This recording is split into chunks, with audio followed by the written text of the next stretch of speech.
Hey everyone, welcome to Insider Movies Thanksgiving Edition Season 2, and we are back with 24 movies this year.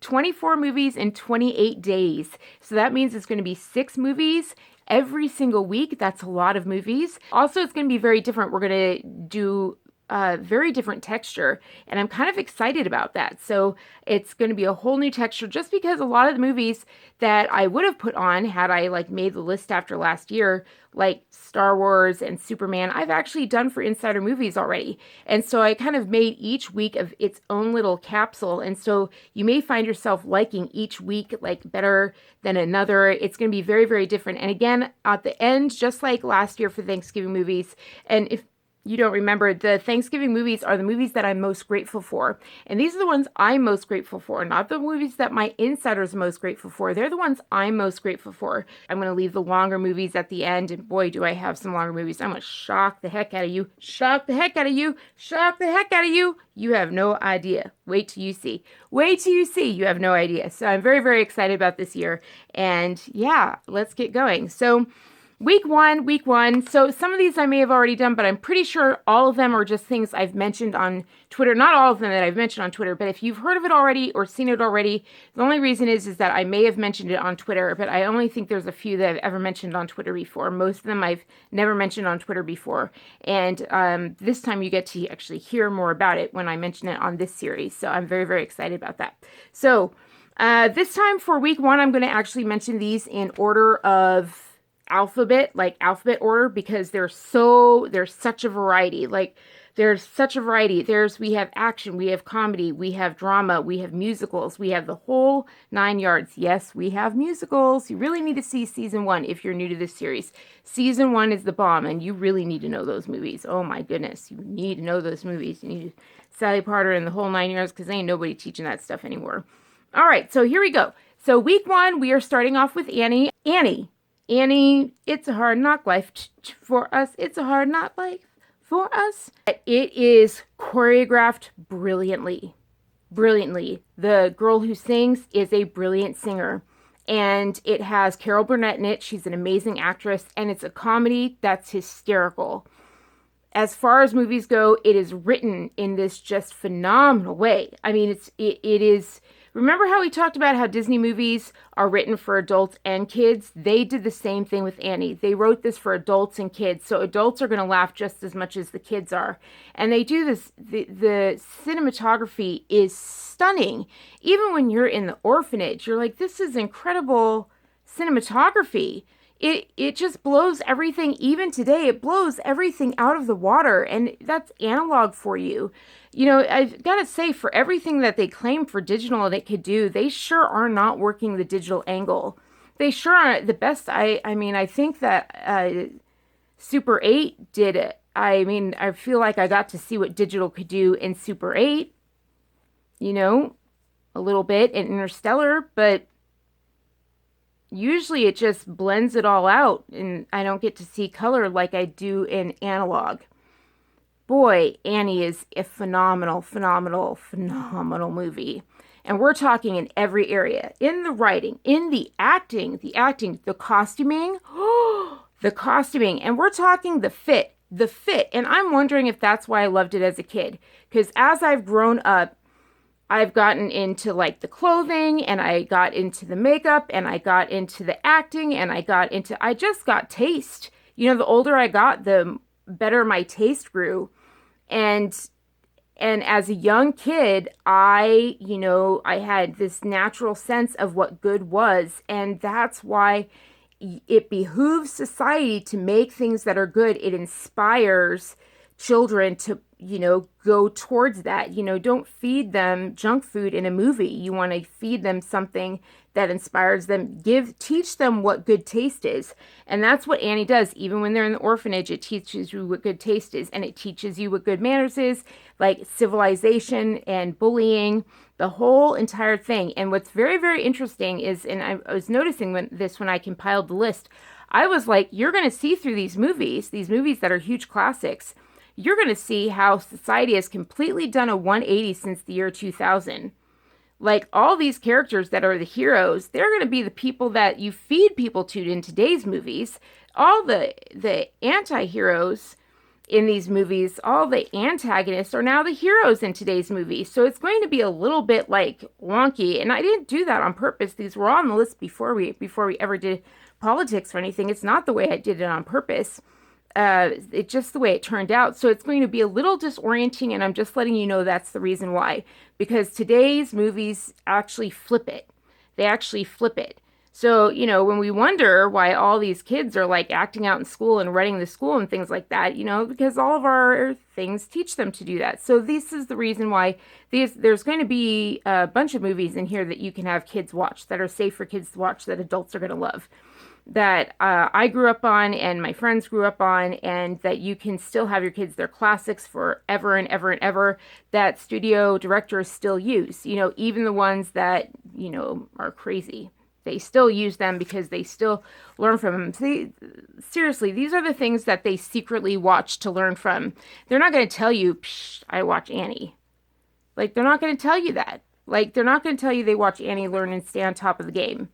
You know, they're not going to do that. That's giving away their competitive edge. So take this and learn from it. Learn from it. All right, here we go.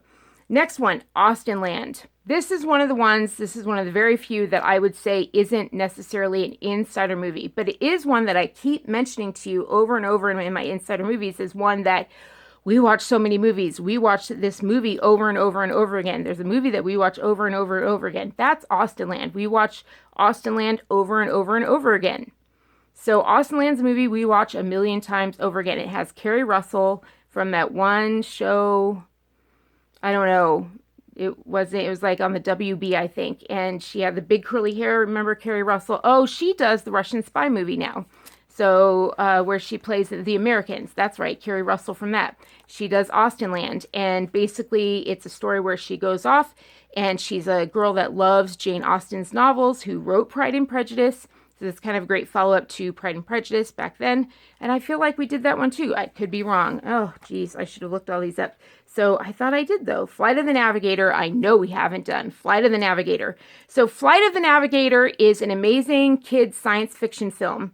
And I can already feel you guys. I can already feel it. Like, I can already feel it going like the culties being like, yeah, she said Flight of the Navigator. Like, the men are just like, oh my God, she said a men's film. She said a men's film. Yes, I'm saying a men's film, but it's like for guys and stuff.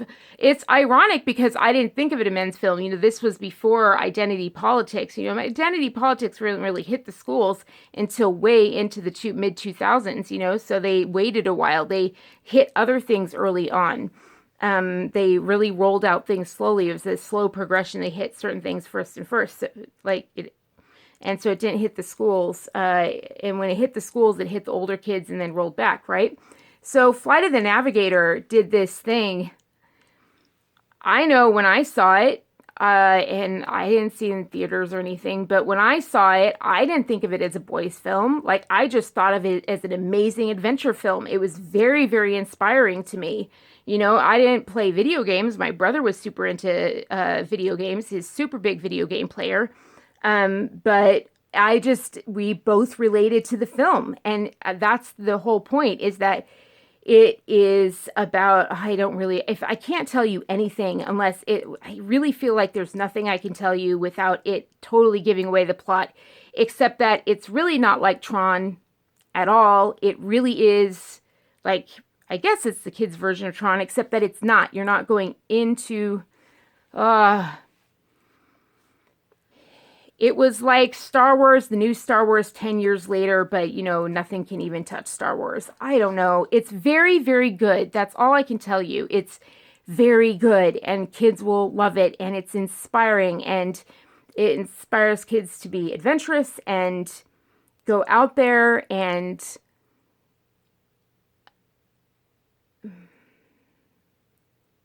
just, you got to see it. And I can't say enough good things about it. I really can't say enough good things about it. And man, I watched that thing over and over again well into adulthood. I remember I'd even rent it on Netflix with my husband. When I met my husband, I rented it again. And then I'd rent it when it was on stream. Like, I rented it. I love that movie. I love that movie. It doesn't get old. It doesn't get old. It doesn't get old. And the graphics aren't going to be great. It is 1986. So for those of you, you're just going to have to grin and bear it. But put your, like, it just, you have to do the same thing with Star Wars. I don't notice those sorts of things, I guess, because I'm into movie magic. I kind of look past graphics. As long as it looks three-dimensional to me, I'm happy, which a lot of the older graphics tend to do. They at least look three-dimensional, whereas today's digital graphics look very two-dimensional. That's why I have an issue with it. It all looks flat and two-dimensional. And I'm like, where's the 3D? Like, I don't see the 3D. It just looks like a flat, very, very flat, and the colors have no depth, whereas these other things have 3D. And I'm like, as long as you got 3D, I'm happy. And Flight of the Navigator definitely has that. And it really was like a Star Trek kind of thing. It really pushed those kind of values. Gosh, I just can't say enough good about it. So Flight of the Navigator. All right, Iron Man. Iron Man. Hold on. Okay, yeah, none of these movies have been done. Oh, thank goodness. I just checked on them all, and I'm like, okay. They were on my list to do, and then I never ended up doing them because other things came in, and yes, okay. So Iron Man. Why Iron Man? Iron Man is the epitome of a movie. It's the superhero movie that actually, of all the superhero movies, it actually told the hero's tale, kind of like Smurfs used to do, like the bad guy.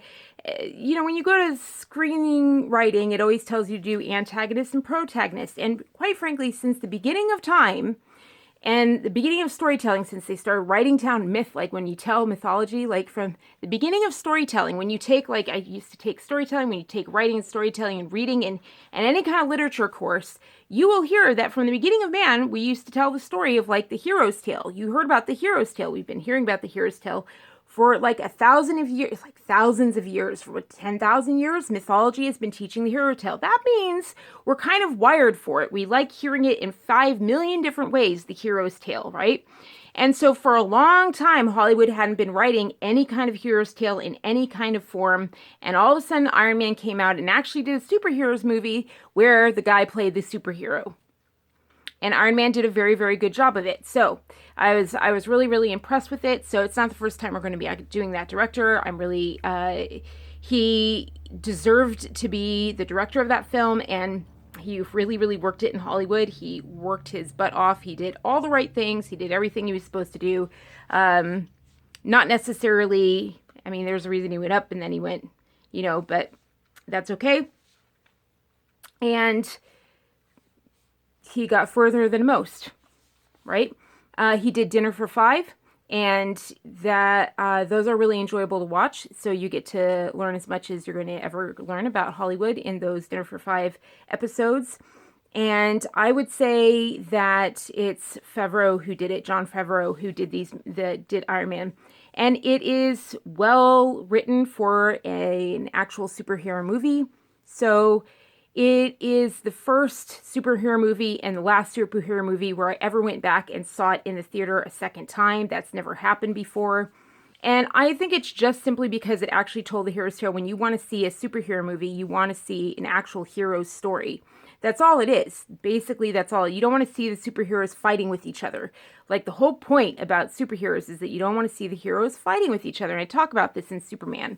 So I don't really go into it too much more, but it'll be really, really fun to see. It's good and it's enjoyable, and it doesn't have to do anything to do with like who the hero is and who the antagonist is and who the protagonist is. It has nothing to do with it. It has everything to do with, you know, ethics versus, you know, not having ethics in who is the victor and who teams up with who and who.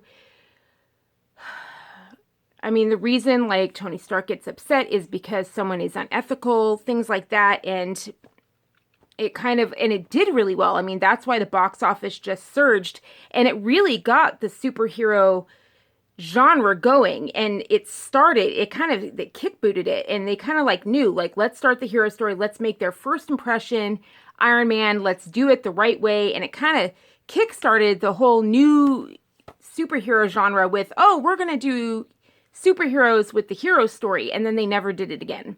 They never did that again. From then on, the superheroes were always international superstars. Notice that. That's the other thing. Oh, I never thought about that. Tony Stark actually played, an American hero. It was an American company, and he did American products, and he was like, why are we selling weapons to, and I'm not going to go about it, but I never thought about that before.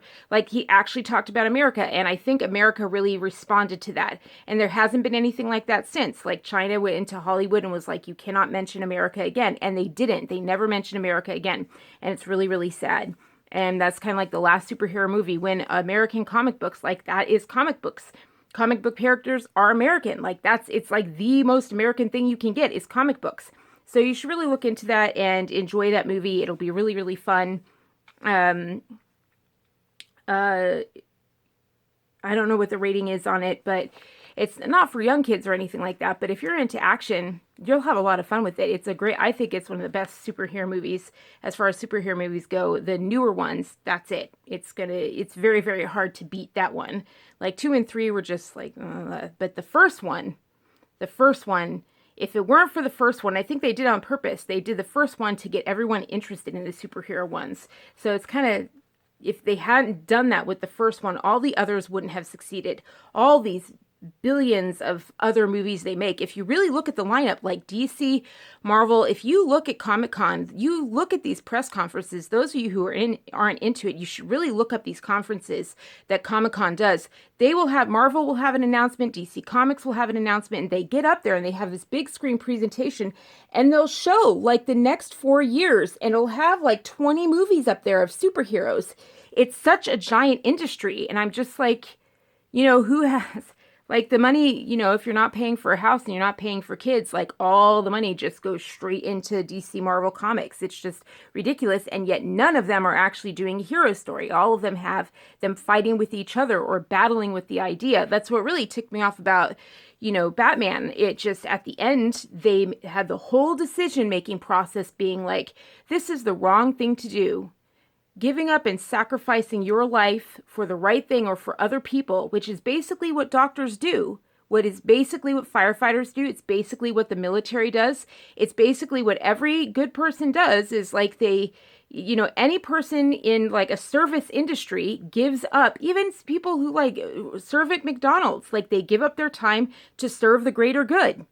And they were like, this is a bad decision. You're really making they made it a moral decision to leave. It is your moral duty to leave being a superhero and leave Gotham to itself. And I was just like, it was really rough to watch that. And that's what all the superheroes make that argument now, is just like, the moral and the right thing to do is to not fall on your sword. Like, that's just the wrong thing. You shouldn't be putting out that much energy for other people. Like, the moral and right thing to do is just invest in yourself and not care about other people. As I just did. I remember once the last superhero movie we watched, I couldn't get through it, and I just wrote down every single antithetical thing, every single thing that goes against like common sense and common society. And I was like, this is all just mutating, and I didn't know about the stuff that they had decided to do to society yet and dissolve it. And they use superhero movies to do that. Like Transformers, the whole 9 yards. So Iron Man does it. So enjoy Iron Man. I really, really love it. So now we're on to one of my favorite movies of all time. So I didn't do it last year because, quite frankly, I wasn't ready to. I loved it so much. I wasn't ready to let go of it. Now this year I was trying to decide whether or not to let go of it or not. Maybe I'll save it to the end because of that. So the last one is Y, so it's the end, last one, but I will save my favorite to the end. So the second to last one is YENTL. YENTL. And it is something, if we were still going into the movies of like, what are good movies, we would know what YENTL is. I certainly knew what it was. It was an older movie growing up, but everyone knew what YENTL was because it was such a blockbuster movie, kind of like Sound of Music was growing up. Everyone knew what Sound of Music was. Same thing with YENTL. Everybody knew what YENTL was. YENTL is about a woman who grew up as a Hasidic Jew, but Hasidic Jews, women are not allowed to learn. They're supposed to be locked up, just like in Sharia law, they're supposed to be locked up in the house, and they're supposed to be a wife and a mother, and they're not supposed to show their bodies unless it's to their husband, almost exactly like Sharia law, right? And so YENTL is about a woman where her father was like, wanted her daughter to read and learn education anyway, right? So he was like, yes, go ahead. she was really into reading. He felt bad. He was like, oh my gosh, I let you. It's actually, Yentl is a lot like Ayaan Hirsi Ali's story, just in Hasidic Jewish life. I swear, if you know Ayaan Hirsi Ali's story, and she grew up in Islam, and the reason why is it's before, you got to know her history. I don't want to get all into that, but she is like Yentl is the story of the Jewish version of that. And it was made around the time that Islam had not yet fully changed. It was just changing back into Hasidic. So at that time, the only religion that was doing that to women was really Hasidic Jews. And it was saying this is the old days because it had been driven back so much by Western society that most women were free. And so it's kind of like, oh, look at how we used to be, which is why things like Gone with the Wind are so important, and why things like Yentl are so important, and why they made them is so we can remember what women used to be. And this is exactly why it's shocking when you hear. So the whole movie is about Yentl reading, and her father let her read when she was growing up. So then she was so good at it, she was so naturally good at it, that her father was like, I think, you should go off to Hebrew school. So he dressed her up like a boy so that she could go off to Hebrew school and actually get her training and get her education.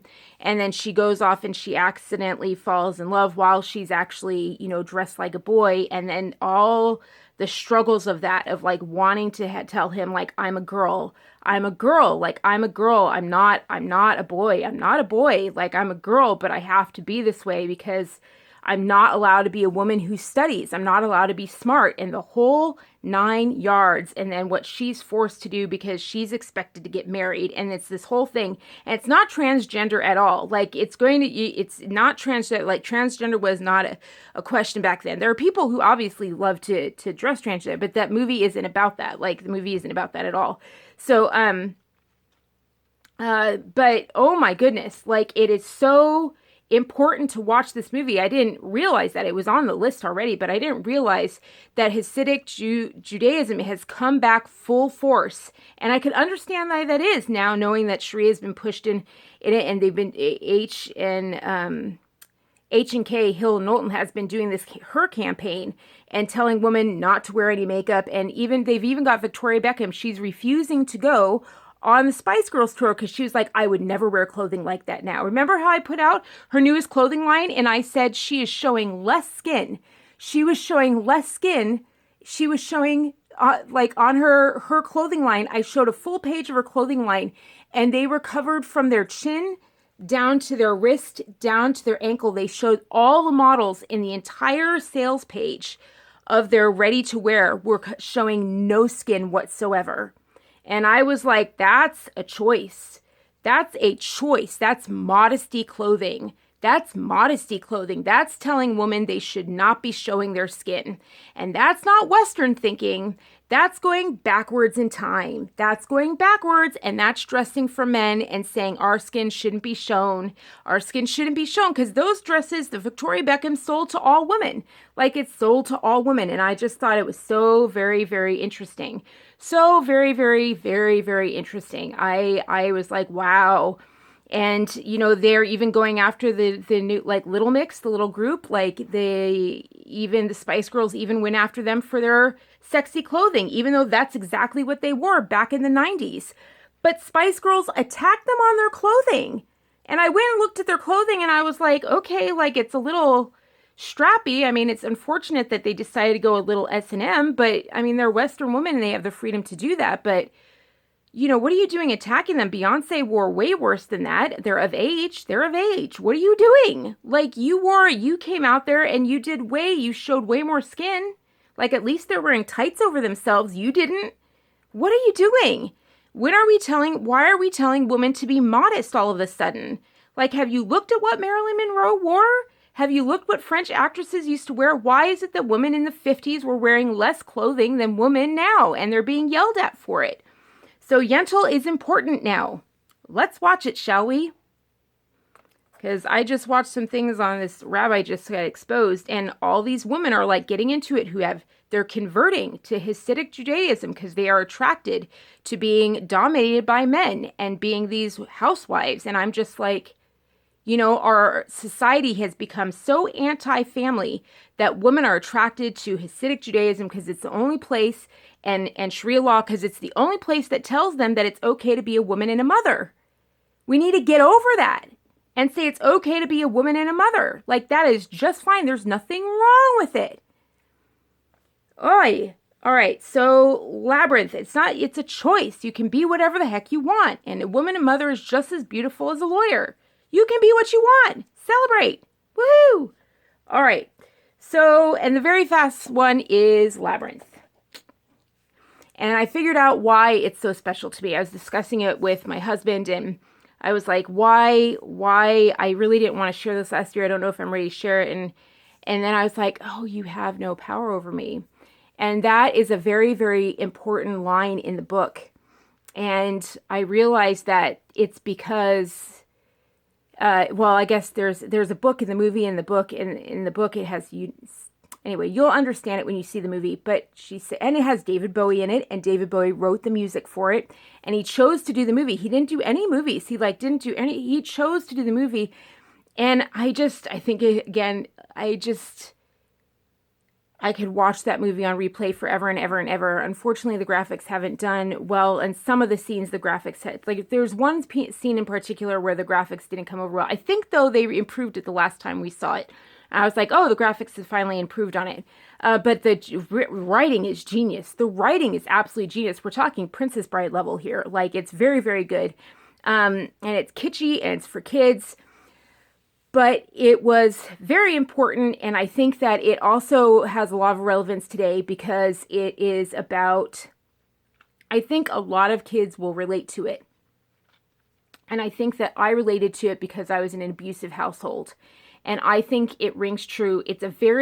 I think it has a cult fan base, but I feel like the cult fan base, they also keep it very secret and private. And I think the reason is because it speaks to those who are really, like, severely abused, and in, like, especially if they're it's a very special kind. And I think David Bowie knew that, you know, and yet it's beautiful. It's so beautiful. And by the way, some of the people, the guy, not the one who wrote Bound, when I was growing up, when we were doing counseling with my husband, we heard this one thing, because we didn't just go to one. I think it was 2 or 3 because we were moving or something. We're all done now. But I think it was somewhere. One of the things we heard, and then we heard it repeated, but it said that what a girl needs more than anything from her daddy is to hear that she's the most beautiful girl in the world. From her daddy. She needs to know that she's just like this, you know, that she's just like the apple of his eye. Not spoiled, but just know that she can be precocious. She's that her dad delights in her. And whoever did the costuming in that movie, like, I know girls who have done genius jobs, you know, recreating some of the costumes in that movie for their wedding days, and I don't blame them. I do not blame them at all. Whoever did that movie understood young girls. They understood young girls, and they understood young boys. Like, it's like, I guess it's male, you'll see, and yet it's play. It has everything. I mean, they have every kind of, now that I realize it, they have gender neutral too as well. I mean, you can see what you think. It's very, very, like, it's Bowie, you know, so, but it is, I mean, I really love that movie, and I understand why now. As someone that came from abused home, it gave a voice to say, you have no power over me. And that's something important for kids who don't have a voice, who are very, very trapped. And it can take however many decades, you know, to grow up and finally get that that's what you needed to hear as a child. But that's the importance of movies. That's movie magic. And I actually told my husband, I was just like, oh, wow, my mom really missed it. Like, she was stupid because she just saw it as something that you could throw in a room and make them shut up and, you know, make them silent, like go shut them up and like go. And she thought she was so smart by giving. And I was like, yeah, you know, nope, that was like not the move, because it didn't. It strengthened the creative in me because I had been made to be something very, very different. They had really tried to toughen me into, like, strip me of all femininity, like just strip me of all femininity. And that movie just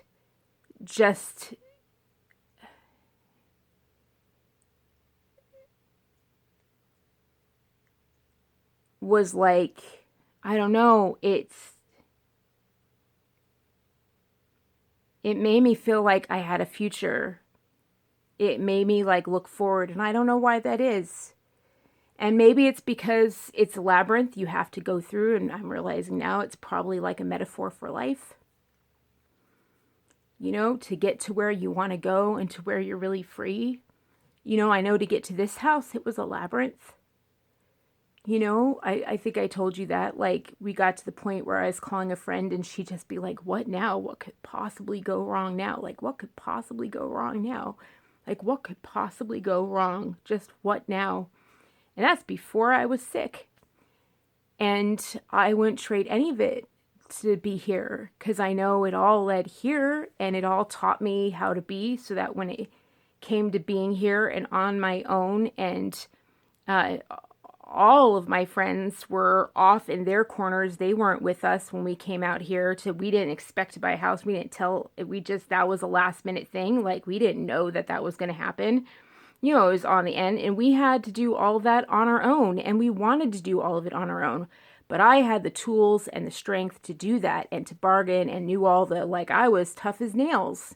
I did that, and he was right there next to me. Like, he knew exactly, like, we were like this, and we were just like, boom, united front, and did it. And that's unusual today. That's really unusual, but that's because we had to go through a labyrinth, and we did that labyrinth on our own.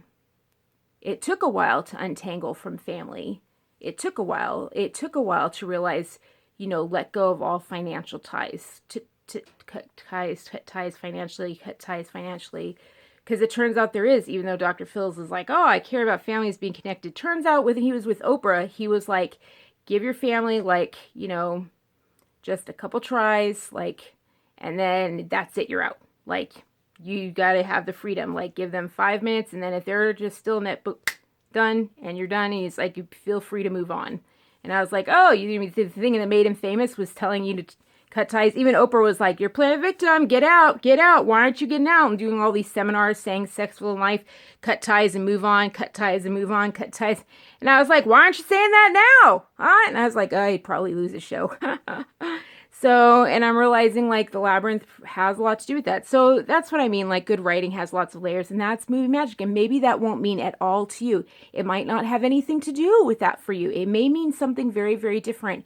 And that's what good writing does, and that's what, allegories and all those sorts of things, that's what good movies do. It should be able to let you read different things into it, just like good literature should let you read things into it and see different things and walk out. And everybody, that's why I love talking with my group, because let me tell you, we are such a variety, and we see such different things. You have no idea. Someday I need to do a video on, like, what happened when I show them a PewDiePie video. That very, very different reactions, very, very different reactions, very, very different reactions, very, very different reactions. So, yes. Not gonna be a millionaire in Hollywood if you're watching PewDiePie videos. Let me just put it that way. I was like, but I got the range. It's just very, very, very, very, very, very evident, very, very quickly. Yeah. Boy, I got the range. Yeah, we'll have to do that. I was like, we're going to have to do a reaction video someday. So anyway, it's going to be, so that is to say, like, honestly, I think it's just because I'm so tired and I see things differently. So I was like, because no one saw what I was seeing. No one. So if you're not, you are good. You are safe. You are just fine. You're the normal one. I'm not. You're like my insiders. Nobody saw what I saw. So please do not hold yourself to my standard. I am tired and laying up in bed and in pain. Apparently that will do crazy things to your brain. So I don't know. So, but I'm with you, Dickers. So, all right, everybody, you guys have a really, really great week. I will see you for season 2, week 2, in a week on Friday. And I really, really hope that you enjoyed my midterm elections roundup. If you haven't seen that, you can see that right here. So that is a really, really big, I think you'll really, really enjoy it because as you can see, I'm not disappointed. I'm not disappointed. So I posted that this morning or yesterday. I don't know when this came up. So I hope that you really enjoy it. And please give a donation down below to keep this thing going. Keep it going, keep it going, keep it going. And yeah, watch some of these videos right here. And I'm so glad that you joined me. Enjoy these 6 movies. Obviously, you don't have to see them all this weekend, but you can see them all week. And I want to thank you for being such amazing insiders with me. I love that you are from all over the globe and from all over demographics. Like you're just all, I love that. And thank you for making my life livable.